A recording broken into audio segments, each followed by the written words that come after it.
Hello प्यारे बच्चों, इस वीडियो में हम स्टार्ट करने वाले हैं एक्सरसाइज 1.5। हमने लॉज ऑफ एक्सपोनेंट्स पढ़े हैं, उन्हीं के ऊपर बेस्ड है ये एक्सरसाइज। तो स्टार्ट करते हैं। क्या फाइंड करना है आपने फर्स्ट क्वेश्चन में? फर्स्ट पार्ट है 64 की पावर 1/2, पावर में है 1/2।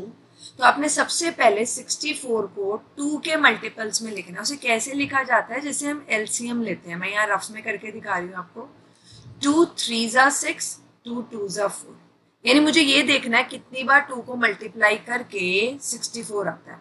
2 1 ज़ा 2, 2 6 ज़ा 12, 2 8 ज़ा 16। आप ऐसे ही निकालते हो एलसीएम। 2 2 ज़ा 4, यानी 1 2 3 4 5 6। यानी 64 को मैं क्या लिख सकती हूँ? 2 की पावर 6। यानी 64 को आप ऐसे भी सोच समझ सकते हो कि 2 को जब मैं 6 टाइम्स मल्टीप्लाई करती हूँ, 2 2 ज़ा 4, 2 2 ज़ा 8, 2 2 ज़ा 4, 4 2 ज़ा 8, 8 2 ज़ा 16, 16 2 ज़ा 32 और 32 इंटू 2 64। तो 64 को मैंने लिखा 2 की पावर 6। मैंने और कुछ नहीं किया, सिर्फ 64 की जगह 2 की पावर 6 लिखी है और जो बाहर ये था इसको एज इट इज लिख दिया। अब ये है 2 की पावर 6 और बाहर है 1/2।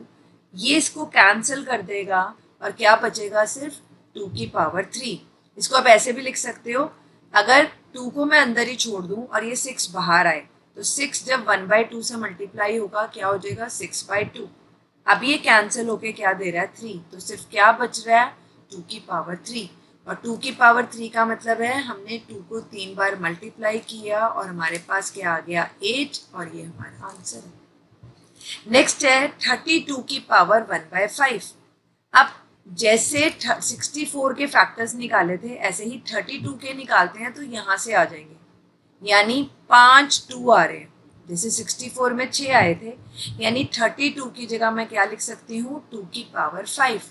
और बाहर क्या पड़ा है? 1/5। तो इसको आपने जैसे मैंने यहाँ लिखा था 2 की पावर, ये क्या बन गया? 6/2। 6 को यहाँ लेके 1/2 से मल्टीप्लाई करवा, ऐसे ही 5 1/5 से मल्टीप्लाई होगा। ये कुछ ऐसा है जैसे सपोज 2 की पावर a है और बाहर b है, तो ये क्या हो जाएगा? 2 की पावर ab। यहाँ हो गया 6 इंटू 1/2। यहाँ क्या हो जाएगा? 5 इंटू 1/5। तो 5 से 5 कट जाएगा, 2 की पावर 1, यानी हमारा आंसर आ गया 2। इसी तरह थर्ड पार्ट है 125 की पावर है 1/3। तो 125 पे आप 5 से फैक्टर्स बना सकते हो क्योंकि 2 के टेबल में, 3 के टेबल में तो ये आता नहीं। तो 5 2 ज़ा 10, 2 बचा, 25 बन गया। 5 5 ज़ा 25, फिर 5 5 5 ज़ा 25 और 1। यानी इसके 125 में 3 5 आते हैं। यानी मैं ऐसे भी समझ सकते हो कि 125 को आप कैसे लिख सकते हो? 5 इंटू 5 इंटू 5, यानी 5 का क्यूब। तो मैंने इसको लिख लिया 5 का क्यूब और बाहर क्या है? 1/3। अब ये वाली फॉर्म लग रही है। 5 की पावर है 5 की पावर a और बाहर पड़ी है पावर b, तो क्या हो जाएगा? 5ab। तो ये कितना हो गया? 3 इंटू 1/3, यानी 3/3। 3 से 3 कट गया, बचा 5 की पावर 1, यानी 5। तो हमारा आंसर क्या आ गया? 5। तो 125 की पावर 1/3 क्या आ गया? 5। नेक्स्ट हमें फाइंड आउट करने के लिए क्या दिया हुआ है? 9 की पावर 3/2। अब इसको करने के लिए जैसे हमने पहले फैक्टर्स बनाए 125 के, अब मैं 9 के बनाऊं तो 9 के क्या बनेंगे? 3 3 ज़ा 9, यानी 2 3। तो मैं 9 को क्या लिख सकती हूँ? 3 का स्क्वायर और बाहर क्या पड़ा हुआ है? 3/2। अब इसको कैसे कर सकते हैं? 3 एज इट इज, ये a है ये b है, दोनों क्या हो जाएंगे? मल्टीप्लाई। ये 2 से 2 कट गया, सिर्फ 3 की पावर क्या बची? 3। 3 की पावर 3 का मतलब 3 3 बार मल्टीप्लाई हो रहा है। 3 3 ज़ा 9, 9 3 ज़ा 27। तो हमारे पास आंसर आ गया 27। इसी तरह हमें दिया हुआ है 32 की पावर 2/5। तो 32 अभी हमने देखा था क्या होता है जब हम 2 को 5 टाइम्स मल्टीप्लाई करते हैं, यानी 2 की पावर, इसको ऐसे लिखने की बजाय हम डायरेक्टली ऐसे लिख सकते हैं 2 की पावर 5। और बाहर पावर कितनी है? 2/5, वो एज इट इज लिख दिया। अब एक पावर को a कहें, एक को b कहें तो आपस में हो गए मल्टीप्लाई। 5 से 5 कट जाएगा, पावर में क्या बचा 2 की पावर 2, और 2 की पावर 2 का मतलब है 2 इंटू 2 यानी 4। यही हमारा आंसर है। नेक्स्ट है हमारे पास 16 की पावर 3/4। अब 16 के फैक्टर्स कैसे बनेंगे, 2 8s are, 2 4s are, 2 2s are, यानी 4 2 आ रहे हैं, यानी 16 को मैं लिख सकती हूँ 2 की पावर 4 और बाहर वाला 3/4 as it is. Next step में ये a है, ये b है, 2 की पावर क्या हो जाएगा a इंटू बी, 4 से 4 कैंसिल, क्या बचा 2 का क्यूब, यानी 2 को 3 बार मल्टीप्लाई करना है, 2 2 ज़र 4, 4 2 ज़र 8 और हमारा आंसर आ गया 8। नेक्स्ट है 125 है, लेकिन उसकी पावर है -1/3। तो क्या होगा 125, अभी हमने देखा जैसे हमने 5 फैक्टर यूज किया, 5 2 ज़र 10 और ये आ गया 25, यानी 3 5 आ रहे हैं हमारे पास 1 2 3। तो 125 को लिख लिया 5 की पावर 3, बाहर -1/3। अब ये a और ये b, तो 5 की पावर कितनी होगी a इंटू बी। इस बार b मेरा नेगेटिव है, कोई बात नहीं, हमारे पास क्या आया 5 की पावर -1। अब 5 की पावर -1 का मतलब क्या है, 5 डिनोमिनेटर में ले जाओ, 1/5 की पावर 1 यानी 1/5। जब पावर नेगेटिव होती है तो हम उसे डिनोमिनेटर में ले आते हैं और वो पॉजिटिव हो जाती है। तो 5 की पावर 1 5 होता है, तो 1/5 हमारा क्या हो गया, आंसर आ गया। नेक्स्ट हमारे पास एक और क्वेश्चन है, आपने सिंप्लीफाई करना है किसे, 2 की पावर 2/3 इंटू, जब बीच में कुछ नहीं है तो मतलब मल्टीप्लाई का साइन है, 2 की पावर 1/5।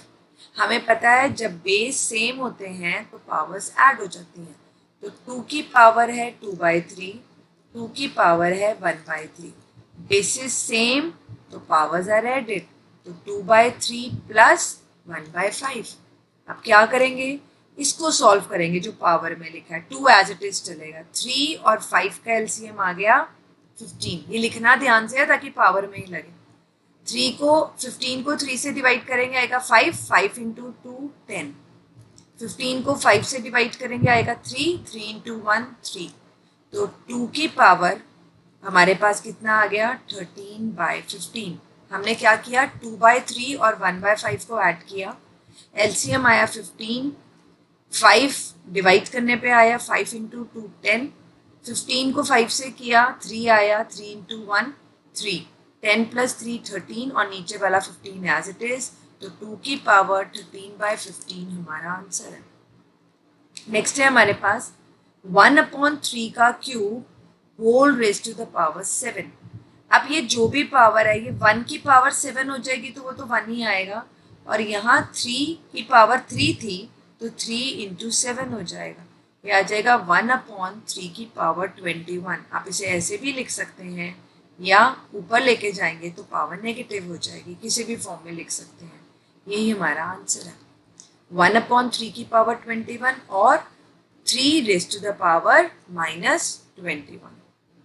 नेक्स्ट है हमारे पास 11 रेज टू द पावर 1/2 और 11 raise to the power 1/4। 11 raise to the power 1/2, 11 raise to the power 1/4। अब 1/2 को एज इट इज रहने देते हैं, सिर्फ इसको ऊपर लेके जाते हैं। जब इसको ऊपर लेके जाएंगे तो इसका पावर चेंज हो जाएगा, अगर नेगेटिव होता तो पॉजिटिव हो जाएगा, पॉजिटिव है तो नेगेटिव हो जाएगा।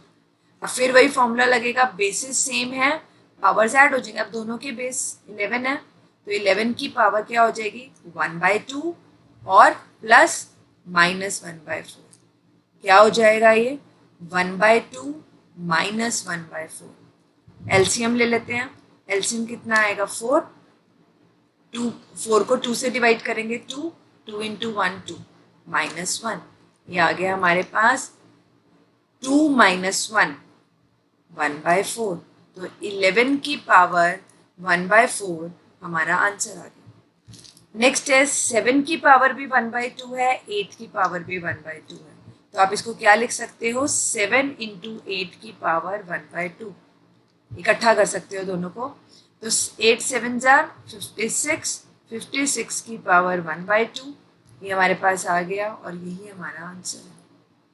इसी के साथ आपकी एक्सरसाइज खत्म होती है। Thank you for watching this video.